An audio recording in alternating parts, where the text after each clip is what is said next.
At this moment, we've just wrapped up our operating budget and our CIP work. $5.8 billion that we have just voted on for our operating budget is super important. I would say that for me, this budget highlights something so critical, and it has to do with education. For the first time, Montgomery County is making a bold investment of $7 million in early care and education that will continue on for the next 4 years.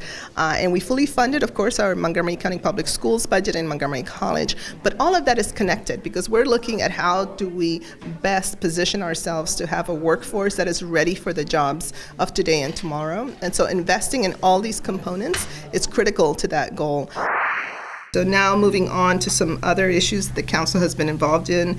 I'm sure you've seen a letter that the council wrote to the police department on stop and frisk, specifically related to White Oak. The council feels strongly that it is important to constantly reassure our community that we appreciate and that we will promote transparency. And towards that end, we requested the footage of the body cameras, as well as requested data around trespassing, statistics on trespass notices and arrests, as well as racial profiling. This is also very tied to the racial equity and social justice work that we are engaged in our community forums on the racial equity and social justice policy. The issue of police enforcement and everything related to that was really one of the most popular topics that were brought up.